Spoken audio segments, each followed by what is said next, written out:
ஓம் சாய்ராம். அன்பு சாய் சொந்தங்களே, அருமை பாபாவினுடைய பந்தங்களே, நாம் அனைவரும் நலமாக இருக்க வேண்டும், வாழ்க்கையில் பாதுகாப்பாக இருக்க வேண்டும் என்று பாபாவிடத்தில் பிரார்த்தனை செய்கிறோம்.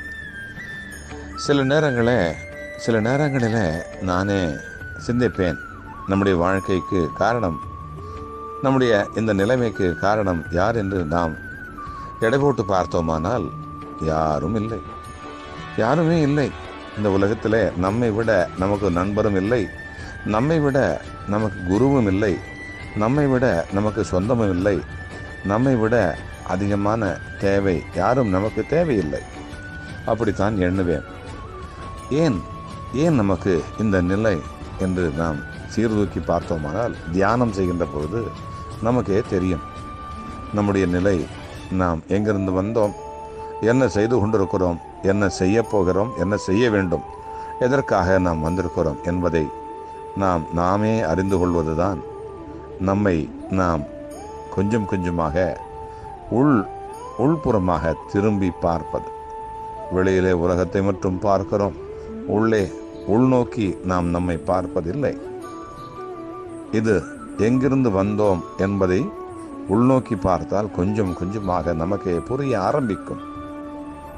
நம்முடைய இந்த நிலைக்கு காரணம், அதாவது நிலை என்று சொன்னால் ஒவ்வொருவருக்கும் ஒரு வயது, ஒரு மதிப்பு, ஒரு நிலை, ஏற்றத்தாழ்வுகள், வயது மட்டுமல்ல, அறிவு கூட சிலருக்கு ஏறியும் இறங்கியும் தான் இருக்கிறது, ஏற்ற இறக்கங்கள் இருக்கிறது என்பதைத்தான் சொல்லி வருகிறேன். அதுபோல வாழ்க்கை தரங்களும் கூட மாறி மாறி வருகிறது. உடல்நிலை மாறுகிறது, மனநிலை மாறுகிறது. இந்த மாற்றங்களுக்கெல்லாம் என்ன காரணம்? நாம் அமைதியாக இருப்பதில்லை. மனம் அலைவாய்ந்து கொண்டு இருக்கிறது. நிலையாக ஒன்றை நாம் நினைப்பதுமில்லை, செய்வதுமில்லை, சொல்வதுமில்லை, பேசுவதுமில்லை. இதுதான் காரணம். நிலையான ஒன்றை நாம் நிலையான வாழ்க்கையை வாழ முடியாமல் போகிறது. மாற்றம் ஒன்றே நிலையானது, மாறாதது இந்த உலகத்தில் எதுவும் இல்லை என்று நான் அடிக்கடி சொல்வேன். ஆனாலும் கூட நம்முடைய குணமும் நம்முடைய மனமும் மாறாமல் ஒரு குவிந்த ஒரு பார்வையிலே ஒரு நோக்கத்தை, ஒரு கொள்கையை நாம் கடைபிடித்து வந்தோமானால், நாம் என்றும் அந்த பாதையிலிருந்து தவறாமல் நம்முடைய டெஸ்டினேஷன் என்று சொல்லக்கூடிய அந்த நிலையை, நம்முடைய கற்பனையை எட்டுவோம்.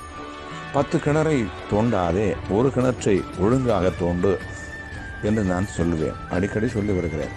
அதுபோல ஆத்திரம், நாம் சில நேரங்களில் பேசுகின்ற பொழுது ஆத்திரப்படுகிறோம். ஆத்திரம் அழிவை தரும். ஆத்திரம் என்பது பரபரப்பு அல்லது சினம் என்று சொல்லலாம். ஆத்திரம் கொண்டவன் எப்பொழுதும் பரபரப்பு உடையவனாகவோ அல்லது கோபம் உடையவனாகவோ இருப்பான். அப்போது அவன் செய்யும் எந்த செயலும் தோல்வியில்தான் முடியும். மற்றும் அந்த வேளையிலே எதையும் தீர அல்லது நன்கு ஆலோசிக்கும் நிலையில் அவன் இருக்கவே மாட்டான். அதனால் அந்த வேளையில் அவன் செய்யும் செயல்கள் அனைத்தும் தவறாகவே போகும்.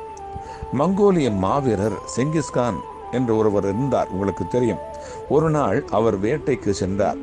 செங்கிஸ்கான் தனது கரத்தில் ஒரு ராஜாளியை ஏந்தி இருந்தார். அதிக தூரம் நடந்து சென்றதால் களைப்பு ஏற்பட்டது, தாகம் எடுத்தது. அப்போது அந்த ராஜாளி, அவருக்கு மிக மிக நட்பு கொண்ட ராஜாளி, நாம் எல்லாம் வளர்க்கிறோம், பூனை, நாய், இந்த மாதிரி வளர்க்கிறோம் அல்லவா, அந்த நாயும் பூனையும் நம்மிடத்தில் எவ்வளவு அன்பு காட்டுகிறதோ அதுபோல அந்த ராஜாளியும் கூட அவரிடத்தில் அன்பு காட்டி கொண்டு வந்தது. அந்த செங்கிஸ்கானுக்கு தாகம் எடுத்த போது அது ஒரு பாறையிலிருந்து நூல் இழை போல ஒரு தண்ணீர் ஒழுகி கொண்டிருந்தது. இவருக்கோ தாகம். அதை நோக்கி பயணப்படலானார். ஒரு குவளையை எடுத்துக்கொண்டு நீர் ஒழுகுகின்ற இடத்திற்கு சென்று நீரை பருக சென்றார். ராஜாளியோ வேகமாக பாய்ந்து சென்று அந்த குவளையை தட்டிவிட்டது. மீண்டும் வெள்ளி குவளையை ராஜாளி தட்டி கொண்டே இருந்தது. ராஜாளியின் அடாவடி இந்த இரண்டாலும் செங்கிஸ்கானுக்கு அளவற்ற ஆத்திரம் பொங்கியது. இவருக்கோ அதிகமான தாகம், தண்ணீர் தேவைப்படுகிறது. எனவே வாளால் ராஜாளியை வெட்டினார். ராஜாளி துடிதுடித்து கொண்டிருந்தது. கோபத்திலே அதை வெட்டிவிட்டார். மீண்டும் செங்கிஸ்கான் தண்ணீரை சேகரித்து அதை அருந்த முற்பட்டார். துடிதுடித்துக் கொண்டிருந்த ராஜாளி மறுபடியும் பாய்ந்து வந்து குவளையை தட்டிவிட்டது. செங்கிஸ்கானுக்கு அடக்க முடியாத ஆத்திரம் பீரிட்டு எழுந்தது.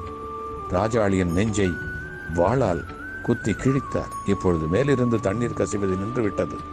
தண்ணீர் கசிவு வறண்டு விட்டாலும் மேலே ஓரளவு தண்ணீர் இருக்கக்கூடும் என்று செங்கிஸ்கான் அனுமானித்தார். குன்றின் வழியே அவர் மேலே ஏறினார். அங்கே ஒரு சிறிய தடாகம் தென்பட்டது. ஆனால் அந்த தடாகத்தின் மத்தியிலே கொடிய நாகப்பாம்புகள் செத்து கிடந்தது. அந்த தண்ணீரை அருந்தி இருந்தால் தனது உயிர் பிரிந்திருக்கும் என்பதை செங்கிஸ்கான் உணர்ந்து கொண்டார். கீழே இறங்கி வந்த செங்கிஸ்கான் இறந்து கிடந்த ராஜாளியை இறுக தழுவி கொண்டார். இந்த ராஜாளிக்கு நாம் என்ன செய்ய முடியும்? நம்முடைய உயிரையே காப்பாற்றியிருக்கிறது. தங்கச் சிலை இதற்காக வடிவமைக்க வேண்டும் என்று அவர் கட்டளையிட்டார். செங்கிஸ்கான் விருப்பத்திற்கு ஏற்ப தங்க ராஜாளி சிலை வடிவமைக்கப்பட்டது. அதன் ஒரு சிறகில் ஒரு நண்பன் உனக்கு விருப்பமில்லாததை செய்தாலும் அவன் தொடர்ந்து உனது நண்பனாகவே இருக்கிறான் என்று பொறிக்கப்பட்டது.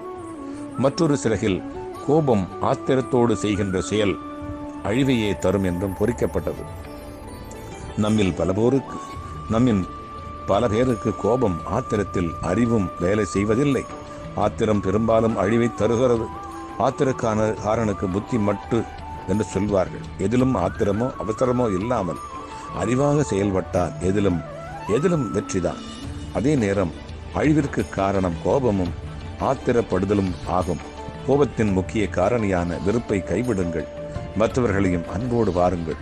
நிதானமாக கோபமூட்டியவரின் சூழ்நிலையை சிந்தியுங்கள். கோபத்தை ஏற்படுத்தும் நிகழ்ச்சிகளை தவிர்த்திடுங்கள். உடனே உங்கள் மனதை வேறு செயல்களில் திருப்புங்கள். அவசரம் ஒருபொழுதும் வேண்டாம். பொறுமையாக இருங்கள்.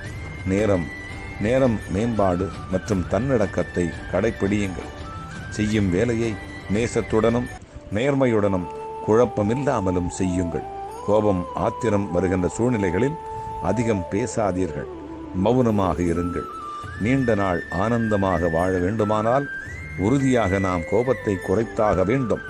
ஆத்திரம் கோபம் இரண்டையும் தவிர்த்து அன்புடனும் அமைதியுடனும் வாழ உங்களை வாழ்த்துகிறேன். உங்கள் சாய்ராம்ஜி, வண்டலூர் வழித்துணை பாபா கூட்டு பிரார்த்தனை கோபுரத்திலிருந்து. ஜெய் சாய்ராம்.